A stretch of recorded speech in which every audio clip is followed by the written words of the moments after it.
The crack of gunfire echoed in the distance. Tessa Monroe's bare feet pounded against the hard-packed earth, her breath coming in ragged, desperate gasps.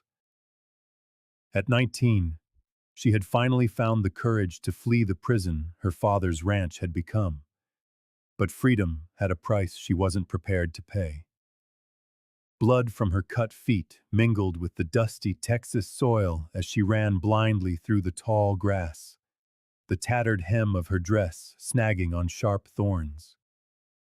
The unforgiving landscape of the Texas frontier offered little mercy to a young woman alone.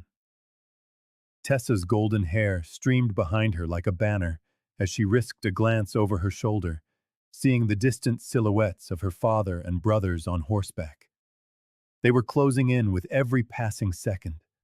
Her heart hammered against her ribs as she pushed herself harder, knowing what awaited her if she was caught. Beatings, starvation, and being locked in the cellar for days on end. "There she is!" Her father's voice boomed across the open prairie. Gasping, Tessa choked back a sob as she reached the crest of a small hill, her vision blurred with exhaustion and tears. She had been running for nearly an hour, having slipped away in the pre-dawn darkness while her family slept.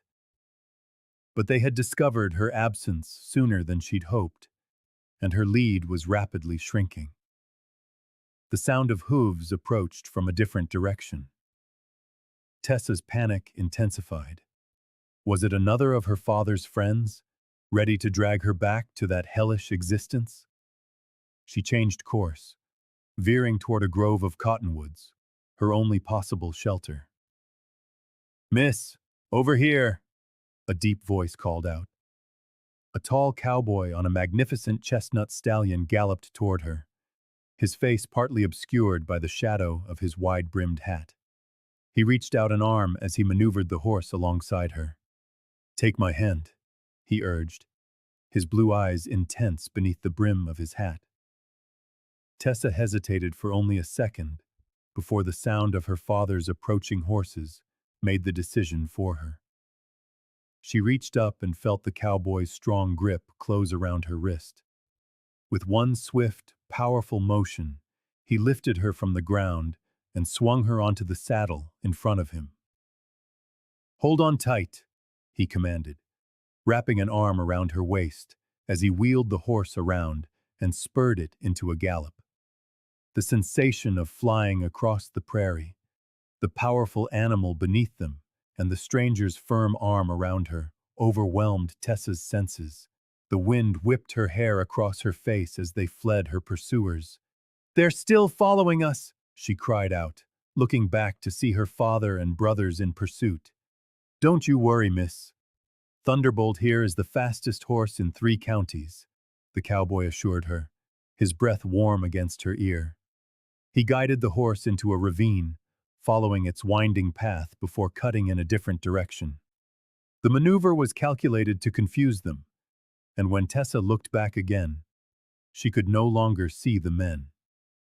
"I'm Bo Winters," the cowboy said, as they continued to ride at a breakneck pace. "And who might you be, miss, if you don't mind me asking?" "Tessa," she answered, her voice barely a whisper over the thundering hooves. "Tessa Monroe."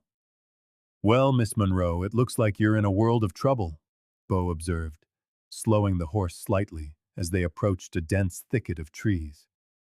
"Were those men your family?" Tessa nodded, ashamed. "My father and my brothers. Please don't take me back to them. I'd rather die than go back." Something in her voice must have conveyed the depth of her desperation, because Bo's arm tightened protectively around her.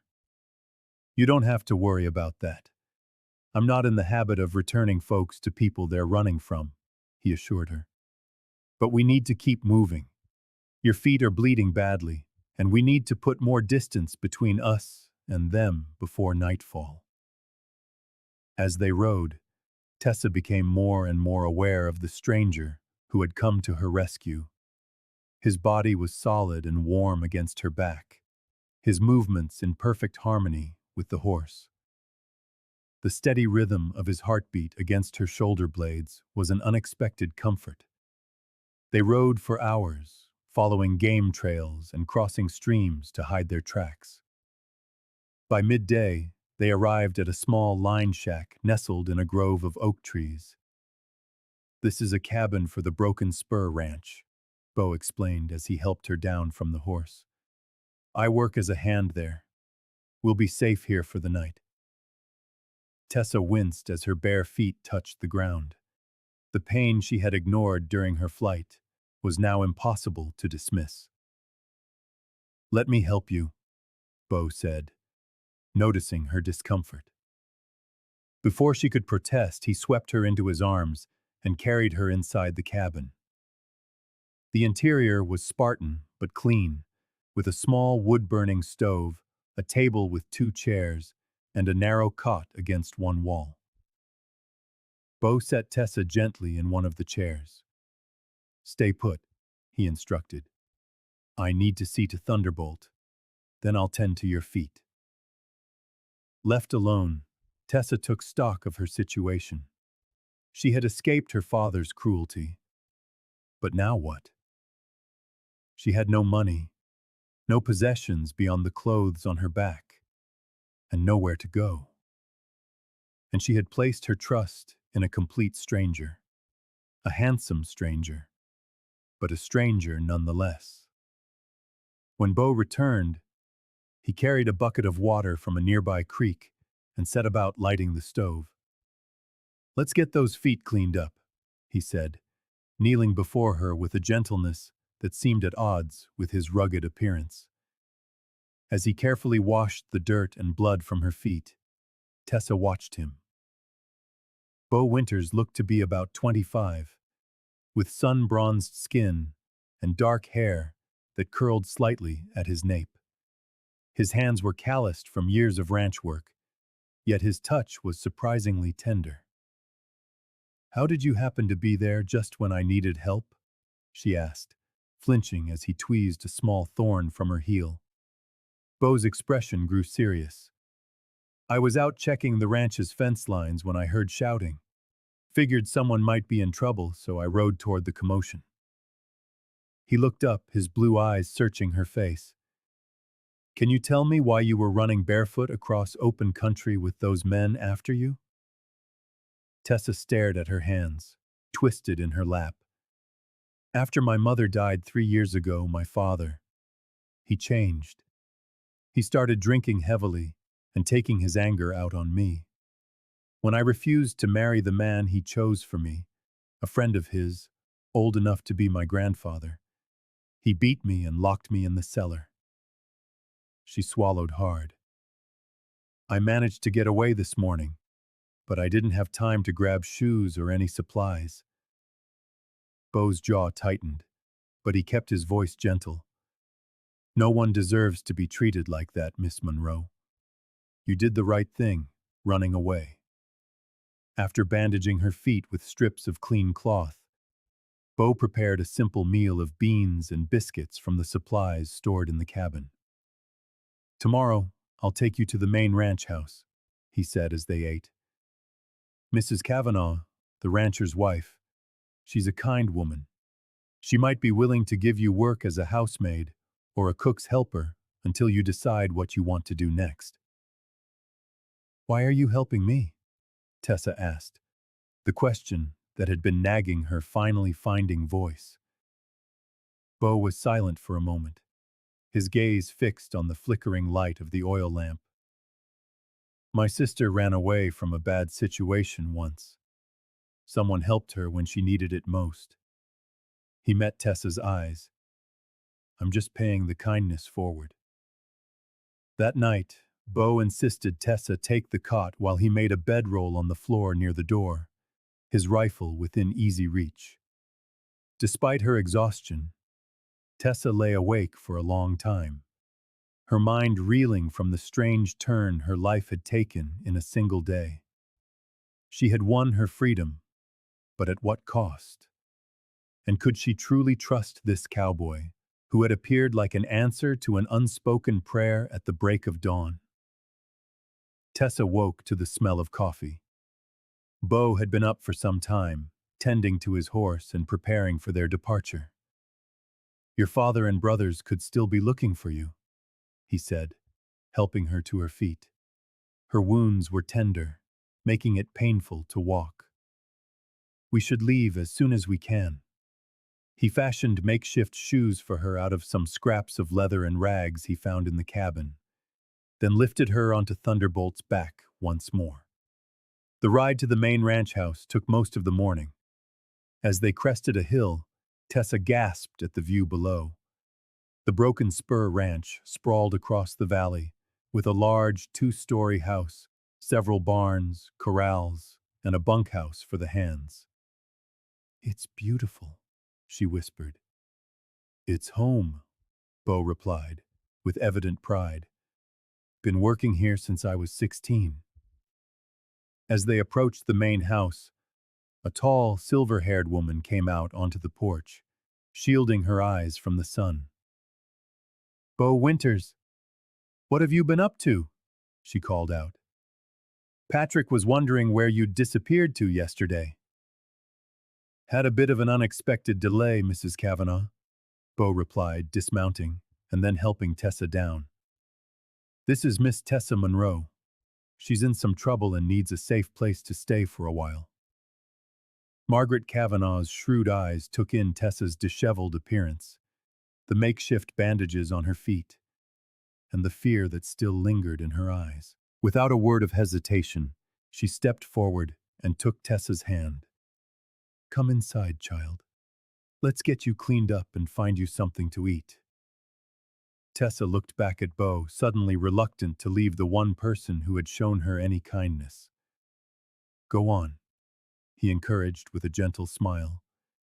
"Mrs. Kavanaugh will take good care of you. I need to speak with the foreman, but I'll check on you later." The next few hours passed in a blur as Margaret Kavanaugh took Tessa under her wing, providing a hot bath, clean clothes that had belonged to her now married daughter, and a hearty meal that made Tessa realize just how starved she was. After hearing Tessa's story, Margaret's expression hardened. "No father worthy of the name treats his own daughter that way," she declared firmly. "You'll stay here as long as you need, dear. We can always use another pair of hands. You'll be safe on the Broken Spur." That evening, as Tessa sat on the porch watching the sunset paint the sky in vibrant shades of orange and pink, Bo joined her after finishing his day's work. "Mrs. Kavanaugh tells me you're staying," he said, easing into the chair beside her. "I am. I don't know how to thank you for what you did," Tessa said, turning to face him. "You saved my life, Bo Winters." He smiled, the expression transforming his serious face. "Anyone would have done the same." "No." Tessa shook her head. "Not anyone. Most would have ridden right by, or worse, taken me back to my father for a reward." They sat in a comfortable silence for a time, surrounded by the sounds of the ranch settling down for the night. "Will they come looking for me here?" Tessa finally asked, voicing the fear that had been lurking in the back of her mind. "The Broken Spur is one of the biggest ranches in the territory," Bo answered. "Patrick Kavanaugh has influence with the local law, and he's respected by most folks around these parts. Even if your father finds out where you are, he'd think twice before causing trouble here." His words brought some comfort, but Tessa knew her father's temper and stubbornness all too well. If he was determined to find her, he wouldn't give up easily. The next morning, Margaret showed Tessa around the ranch house and explained her duties. The work was far less demanding than what she was used to, and the Kavanaughs treated their employees with respect and fairness. In the days that followed, Tessa settled into life at the Broken Spur, gradually relaxing as she realized she was truly safe. The cuts on her feet healed, and with proper food and rest, the haunted look in her eyes began to fade. She saw Bo often, as he had business at the main house, and he sometimes joined the family for Sunday dinners at Mrs. Kavanaugh's insistence. Tessa found herself watching for him, her heart beating a little faster whenever he appeared. 2 weeks after her arrival, Tessa was in the yard hanging laundry when she heard the sound of approaching horses. Looking up, she froze in terror. She recognized the three riders making their way up the long drive to the ranch house. It was her father and her brothers. Dropping the wet sheet she was about to hang, Tessa fled into the house, bursting into the kitchen where Margaret was preparing lunch. "They're here," she gasped, her face pale with fear. "My father and my brothers. They've found me." Margaret's expression hardened as she wiped her hands on her apron. "Stay inside, Tessa. I'll handle this." But Tessa couldn't stay hidden, fear giving way to a newfound determination. She had escaped once. She would not allow herself to be dragged back now. Following Margaret onto the porch, she stood just behind the older woman as the horsemen drew near. Hank Monroe dismounted, his weathered face twisting into a scowl at the sight of his daughter. He was a large man, with a thick beard and eyes made mean by years of hard living and even harder drinking. "There you are, girl," he growled. "You've caused enough trouble. Get your things and come home where you belong." "She's not going anywhere with you, Mr. Monroe," Margaret stated, her posture unyielding. Hank's face darkened with rage. "This is a family matter, ma'am. Stay out of it." "Tessa is under my protection now," Margaret continued, unruffled by his intimidation. "And my husband's. Perhaps you'd like to discuss the matter with him when he returns from town this afternoon." Tessa's brothers, Jacob and Daniel, shifted uncomfortably in their saddles, clearly not having expected resistance. "You have no right to keep my daughter," Hank insisted, taking a step forward. "She's my property until she's wed, and the law is on my side." "The law doesn't look kindly on fathers who beat their daughters and lock them in barns," a steady voice said from behind the men. Bo approached on foot, having heard the commotion from the nearby corral where he'd been working. Several other ranch hands had also noticed the confrontation and were now heading toward the house, their expressions grim. Hank spun toward Bo, his eyes narrowing in recognition. "It was you," he accused. "You stole her right out from under our noses." "I helped a young woman who was running for her life," Bo corrected, his hand resting casually near the pistol at his hip. "And I'd do it again if I had to." The tension in the air was palpable as Hank sized up the situation. He was outnumbered, and the determined looks on the ranch hands' faces made it clear they wouldn't hesitate to defend Tessa. "This isn't over," Hank spat, turning his glare on Tessa. "You think you've found a better life here playing house with these fancy ranchers? You're nothing but a useless burden, girl. Always have been." His words were meant to wound, and Tessa felt their sting. But something inside her had changed during her time at the Broken Spur. She stepped forward, out from behind Margaret's protective presence. "I'm not going back with you, Father," she said, her voice steady despite her racing heart. "Not now, not ever. The life you offered was no life at all. Just endless work and fear. I've found something better here. Something I never knew existed. Kindness and respect." Hank's face contorted with fury. "You ungrateful whelp." "I think you've said enough," Bo interrupted, stepping between them. "Miss Monroe has made her choice clear. I suggest you respect it and be on your way." For a moment, it looked as though Hank might explode, but a glance at the growing number of ranch hands surrounding him made him reconsider. With one last, venomous look at his daughter, he swung himself back onto his horse. "You're dead to me, girl," he declared. "Don't you come crawling back when these people get tired of you." With that, he wheeled his horse around and galloped away, his sons trailing reluctantly behind him. The confrontation left Tessa trembling, but also filled with a strange sense of liberation. She had faced her tormentor and held her ground. The chains of fear that had bound her to the past were finally beginning to break. That evening, Bo found Tessa sitting alone by the small pond behind the ranch house, skipping stones across the still water. "You were brave today," he said, sitting beside her in the grass. Tessa offered a faint smile. It didn't feel like bravery, more like desperation. "Sometimes they're the same thing," Bo observed, picking up a flat stone and sending it skimming across the water's surface. "Standing up for yourself when every part of you wants to run. That's courage, Tessa." She studied his profile in the fading light, the strong jaw and the kind eyes she had started to see in her dreams. "Why did you really help me that day, Bo? The truth, please." He was silent for a long moment, gathering his thoughts. "I told you about my sister," he said finally. "What I didn't tell you is that no one helped her when she ran. She died out there, all alone." His voice cracked slightly. "When I saw you, running across that field, barefoot and desperate, it was like seeing her ghost. I couldn't just ride by. I couldn't fail another young woman the way the world failed Anna." On impulse, Tessa reached out and covered his hand with her own. "I'm so sorry about your sister, Bo, and I'm so grateful you were there for me."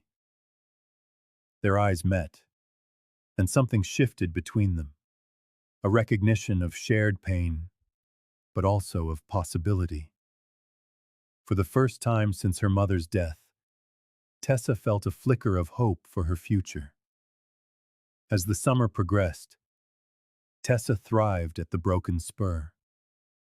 Sarah Kavanaugh taught her to cook and manage a household, skills her mother had started to teach her before her untimely death, but which had been neglected in the hard years that followed. She made friends among the other hands and began to feel truly at home. Her friendship with Bo deepened as well. He taught her how to ride properly, laughing at her initial fear of the docile mare he chose for her lessons. "She won't bite," he teased, as Tessa approached the horse with caution. "Easy for you to say," Tessa retorted. "You were probably born in a saddle." Despite her fears, she proved a natural rider once she overcame her initial nerves. Before long, they were taking regular rides together during Bo's free time, exploring the vast expanse of the ranch. During one such ride in late August, they stopped to rest by a creek, letting the horses drink while they sat in the shade of a large cottonwood.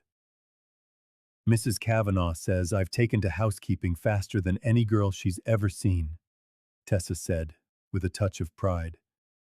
"She's even teaching me how to manage the household accounts." He smiled, pleased by her enthusiasm. "You've come a long way from that scared girl running through the prairie." "I have you to thank for that," Tessa replied softly. "If you hadn't come along when you did." "But I did," Bo interrupted gently. "And look at you now. Strong, independent, beautiful." The last word hung in the air between them, charged with meaning. Tessa felt her cheeks grow warm under his gaze. "Bo, I know it's too soon," he said quickly. "You've been through so much, and you're just finding your feet. I don't want to rush you or make you feel pressured in any way." Tessa reached out and touched his cheek, the gesture silencing his words. "What if I don't want to wait?" she asked softly. "What if I already know how I feel?" The look in Bo's eyes stole her breath. Hope, desire, and something deeper that made her heart race. Slowly, Giving her every opportunity to pull away, he leaned forward and pressed his lips to hers. It was Tessa's first kiss, and it awakened feelings she had never imagined. A warmth spreading through her body, a flutter in her stomach, and a longing for more. When they finally broke apart, they were both breathing a little faster. "I've wanted to do that since the day I found you," Beau admitted, his voice husky. Tessa laughed softly. "Even when I was covered in dirt and running for my life?" "Even then," he confirmed, tucking a stray strand of golden hair behind her ear.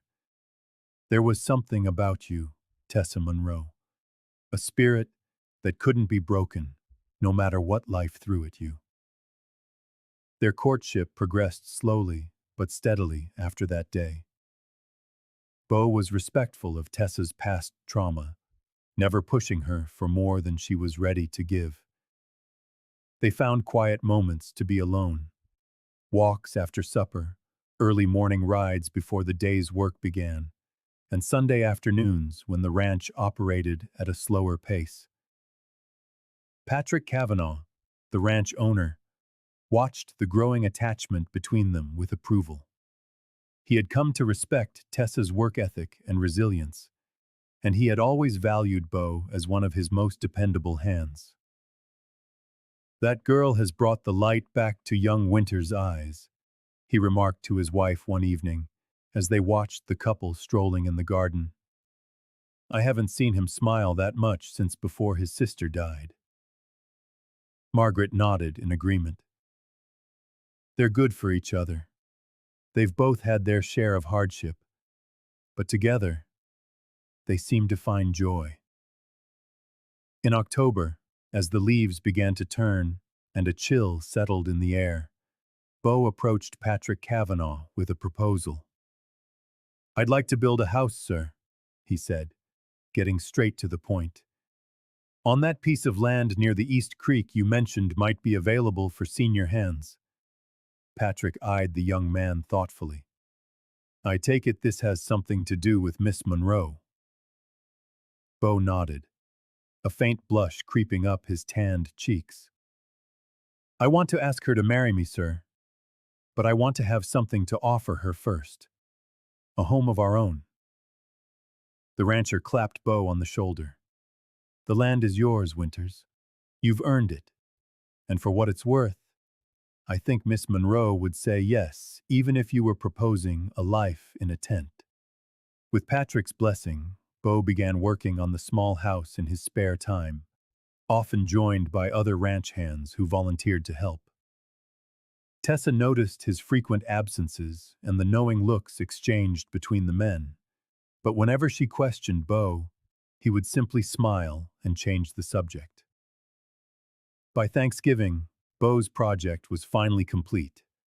It was a modest but solidly built house with 2 rooms, a stone fireplace, and a covered porch that wrapped around 2 sides. The location was perfect, set on a gentle rise overlooking the creek, with cottonwood trees that would provide shade in the summer and a break from the winter winds. On a crisp November afternoon, Beau asked Tessa to ride with him, claiming he needed to check on some stray cattle that had been spotted near the eastern edge of the ranch. She agreed readily, always happy for a chance to spend time with him away from the bustle of the main ranch house. As they rode, Tessa realized they were heading for a part of the ranch she'd never visited before. When they crested a small hill, she gasped at the sight of the tidy cabin below. Smoke curled from its chimney into the clear blue sky. "Does someone live out here? I didn't know." He reined in his horse, watching her face carefully. "No one does. Not yet, anyway." Confusion flickered across Tessa's features as Beau dismounted and then helped her down. Taking her hand, he led her down the slope toward the cabin. "I don't understand," she said, as they drew closer. "Why are we here?" Beau stopped at the gate of the small fence that enclosed the yard. "This is what I've been working on these past few months," he explained. "This land is mine, Mr. Kavanaugh granted it to me for my years of service, and I built this house with help from the other hands. Tessa's eyes widened as the realization dawned. You built a house, but why didn't you tell me? Because it was supposed to be a surprise, Beau replied, suddenly looking uncharacteristically nervous. For you, he said, reaching into his pocket and pulling out a small, simple gold band. Tessa Monroe. When I found you running across that field 6 months ago, I had no idea you were going to change my life. You brought light and laughter back into my world, and I can't imagine a future without you. He took a deep breath. Will you marry me? Make this house our home. Tears filled Tessa's eyes as she looked from the ring to the man holding it. This quiet cowboy who had saved her in more ways than one. Yes, she whispered, her voice thick with emotion. Yes, Beau Winters, I'll marry you. His face lit up with joy as he slid the ring onto her finger and pulled her into a kiss that promised a lifetime of love and safety. Come see our home, he said when they finally parted, leading her through the gate and up the path to the front door. The inside was simply furnished with pieces Beau had made himself or bought from craftsmen in the nearby town. A quilt that Margaret Kavanaugh had given them brightened the bedroom, and the kitchen was stocked with the necessary basics. It's not much, Beau said, suddenly uncertain as he watched Tessa explore the rooms. Not compared to the main house at the Broken Spur. It's perfect, Tessa interrupted, turning to him with shining eyes. It's the most beautiful house I've ever seen, because it was built with love. They were married 2 weeks later, in a simple ceremony at the ranch, with the Kavanaughs as their witnesses and the ranch hands and their families in attendance. Margaret helped Tessa sew a wedding dress from ivory muslin, elegant in its simplicity, and lent her a lace veil her own daughter had worn. Dressed in his finest clothes, his boots shined to a gleam. He watched in awe as his bride walked toward him, her face radiant with happiness. I now pronounce you husband and wife, the minister declared after they had exchanged their vows. You may kiss your bride. Their kiss was a promise of protection, of partnership, of a love that had grown from the most unexpected of beginnings.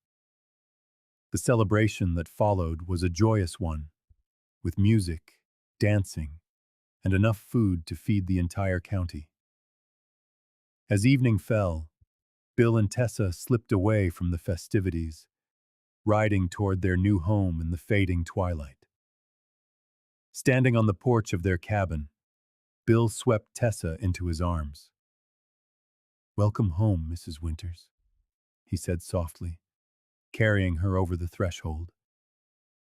That night, as they lay together in the quiet intimacy of their new marriage, Tessa marveled at how far she had come from the desperate girl who had run barefoot across the prairie. What are you thinking about? Bill asked, tracing lazy patterns on her bare shoulder. How strange life is, she answered, snuggling closer to him. 6 months ago, I was trapped in a nightmare with no way out. And now here I am, happier than I ever dreamed possible. You saved yourself, Tessa, Bill reminded her. You had the courage to run. And you had the courage to help me, she countered, rising on one elbow to look into his eyes. I think we saved each other, he smiled, pulling her down for a kiss that deepened with passion and promise. In each other's arms, they found not just safety, but a love that would sustain them through whatever challenges lay ahead. The winter of 1875 was harsh, with frequent blizzards and temperatures that plunged well below freezing. But inside their cozy cabin, they created a warm haven, their love for each other growing stronger with each passing day. Bill continued his work at the broken spur, rising before dawn to ride to the main ranch, and often returning after dark. Tessa kept busy managing their home and helping Margaret with special projects at the main house, her skills as a cook and homemaker improving under the older woman's tutelage. In February, during a rare spell of mild weather, they received unexpected visitors. Two horsemen approached the cabin late one afternoon as Tessa prepared supper. Bill, who had returned early from work, stepped out onto the porch, his hand instinctively going to the pistol at his hip. As the riders drew closer, Tessa joined her husband on the porch and gasped in recognition. "It's my brothers," she said, her voice tight with apprehension. Jacob and Daniel Monroe reined in their horses a respectful distance away, their expressions uncertain. They were younger than Tessa remembered. Jacob was barely in his 20s, Daniel perhaps a year older. "What do you want?" Bill called out, keeping Tessa slightly behind him. Jacob removed his hat, twisting it nervously in his hands. "We came to see Tessa," he replied, "to make sure she's all right." Tessa stepped forward, her initial fear giving way to curiosity. Her brothers had never been cruel to her as their father had been, but they had also never protected her, following Hank's lead out of fear or indifference. "I'm fine," she said coolly. "Better than fine, actually. Why are you really here?" The brothers exchanged a glance before Daniel spoke. "Pa died last month. Pneumonia took him quick." The news hit Tessa with an unexpected force. For all he had done, Hank Monroe was still her father, and his death marked the end of a chapter in her life. She felt Bill's hand on her shoulder, offering silent support. "I'm sorry for your loss," she said finally, not knowing what else to say. "There's more," Jacob continued. "The farm is ours now. We've been trying to make a go of it, but—" He trailed off, looking ashamed. "What your brother is trying to say," Daniel picked up, "is that we're making a mess of things. Neither of us knows a thing about keeping a house. The place is falling to pieces without you, Tessa." Tessa felt a complex mix of emotions, satisfaction that her contributions had been more valuable than her father would ever acknowledge, sorrow for her struggling brothers, and an intense gratitude for the new life she had built with Bill. "I can't come back," she said firmly. "This is my home now, with my husband." "We're not asking you to come back for good," Jacob clarified quickly. "Just, maybe you could visit? Help us get things organized. Show us what to do." Bill and Tessa exchanged a look, an entire conversation passing between them without a word. "You boys look like you could use a hot meal," Bill said at last, his posture relaxing slightly. "Come on in and let's talk." Over supper, the brothers shared news of the neighboring farms and the changes in the community since Tessa had left. They were awkward but sincere in their attempts to reconnect with their sister. By the time the meal was finished, the tension had eased considerably. "We thought Pa was right about everything," Daniel admitted as they sat around the fire after dinner. "But seeing you now, Tessa, you're happy. Really happy. It makes us wonder what else he was wrong about." "People can change," Tessa said softly. "It's never too late to choose a different path." The brothers stayed the night, sleeping on pallets by the hearth. And by morning, a plan had been made. Tessa would ride with Bill to the Monroe farm the following week to help her brothers organize the house and teach them the basic skills they would need to maintain it. It would be a short visit, with Bill by her side the entire time. As they waved goodbye to her brothers, Tessa felt a weight lift from her shoulders. It wasn't forgiveness, not exactly, but it was the beginning of a reconciliation with the parts of her past that could be saved. You sure about this? Bill asked as they watched the riders disappear into the distance. Tessa nodded, leaning against his solid strength. They were as much under his thumb as I was, in their own way. They deserve a chance to find their own path, now that he's gone. The visit to the Monroe farm the following week was strange, but ultimately healing. The place that had once been a prison now seemed smaller, less threatening. With Bill's protective presence and her own newfound confidence, she was able to face the ghosts of her past. She showed her brothers how to organize the household, shared recipes her mother had taught her, and helped them develop a plan for running the farm more efficiently. When they left after 3 days, the relationship between Tessa and her brothers had taken its first hesitant steps toward mending. "Thank you," she told Bill as they rode for home, the Monroe homestead shrinking behind them, "for understanding why I needed to do this." He reached across and took her hand. "You're the strongest person I know, Tessa Winters, and the most forgiving." Spring arrived with a burst of wildflowers and new beginnings. As the land awakened from its winter slumber, Tessa discovered that a new life was stirring within her as well. When the doctor confirmed her suspicions, she could barely contain her joy as she waited for Bill to return from work. She prepared his favorite meal and set the table with special care, placing a pair of tiny knitted booties beside his plate, a gift Margaret had helped her make in secret. When Bill came home, tired from a long day of branding calves, he noted the special preparations with a curious eye. "What's the occasion?" he asked. "Sit down," Tessa urged, her eyes shining with emotion. "I have something to tell you." As Bill sat, his gaze fell on the tiny booties. He stared at them for a moment, uncomprehending. Then his eyes widened in realization. "Tessa, are you—" She nodded, tears of happiness welling in her eyes. "We're having a baby. In the fall." The look of pure joy that transformed his face was something Tessa knew she would remember for the rest of her life. He rose from his chair and swept her into his arms, holding her as if she were made of the most precious material on earth. "A baby," he whispered against her hair. "Our baby." That night, as they lay together in the dark, Bill's hand rested protectively on Tessa's still flat stomach, his touch gentle and reverent. "I promise you both," he said softly. "I will always keep you safe. You'll never know the kind of fear or pain that marked our childhoods.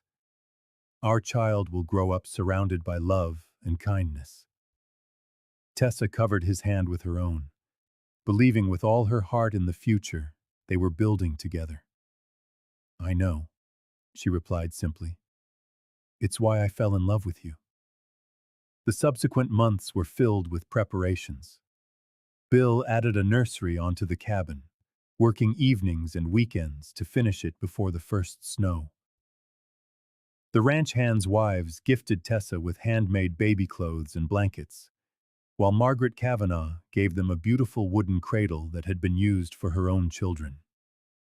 Tessa's brothers visited twice during her pregnancy, their relationship continuing to mend with each meeting. They brought furniture from their mother's hope chest, which Tessa had thought was lost forever, and shared stories of their childhood before their father's bitterness took hold. As Tessa's time drew near, Bill grew ever more protective, arranging for a young ranch hand's wife to stay with her when he couldn't be home. "You're fussing," Tessa chided him gently one evening. "Women have been having babies since the beginning of time." "Not my baby," Bill countered stubbornly. "And not my wife." His concern proved to be justified when Tessa went into labor during a fierce November storm. The midwife couldn't reach them due to a flooded creek, leaving Bill to ride desperately to the main ranch for help.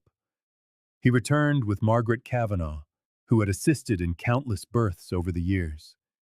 The labor was long and difficult, testing Tessa's strength and Bill's nerves as he paced outside the bedroom, barred from entering by Margaret's firm instructions. "Men are no use at a time like this," she declared. "Go boil water and stay out of the way." After 16 hours, as dawn broke on a clear November morning, the cry of a newborn filled the small cabin. Margaret emerged from the bedroom, her face weary but triumphant. "You have a daughter, Bill," she announced. "A beautiful, healthy girl."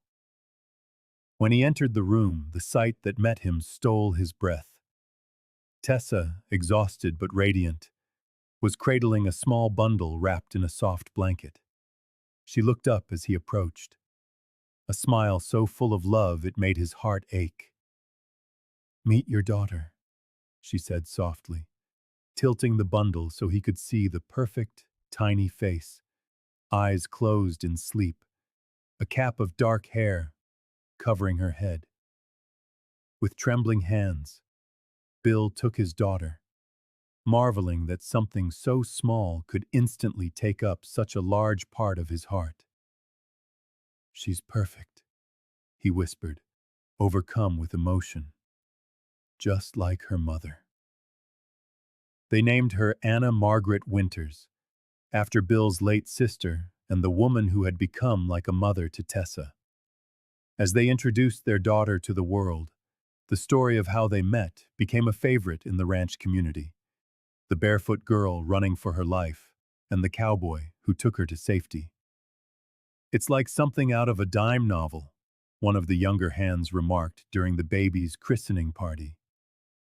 Bill laughed, his arm around Tessa's waist as she held their daughter. "Better than any story I've ever read," he replied, "because this one's real." As their daughter grew, so did their love. The small cabin expanded along with their family, which grew to include a second child, a boy named Patrick Henry, 2 years later, followed by twin girls, Sarah and Elizabeth, the year after that. Bill's position at the ranch advanced until he became foreman, respected by the hands and holding the complete trust of Patrick Cavanaugh. Tessa became known throughout the county for her fine cooking and home management, often sought out for advice by newly married brides. The Monroe brothers became frequent visitors, doting uncles to their nieces and nephew. With Tessa's guidance, they turned their father's farm into a successful operation, and together, they all gradually healed the wounds of a difficult past. On their 5th wedding anniversary, Beau surprised Tessa with a special gift, the deed to a larger parcel of land adjacent to their property, purchased with the savings he had carefully accumulated over the years. "For the future," he explained, as they stood on a hill overlooking their expanded homestead. "For our children, and maybe one day, for their children." Tessa leaned against him, watching their little ones plot in the yard below, their laughter carried on the warm autumn breeze. "Did you ever imagine this?" she asked, gesturing to the life they had built together. "That day you found me running across the prairie." He smiled, turning her to face him. "I knew I wanted to keep you safe," he admitted, his voice soft. "But I had no idea how you would completely change my life. How empty it was before you filled it with your courage and your love. And to think it all started because I was running barefoot from my father's farm," she mused.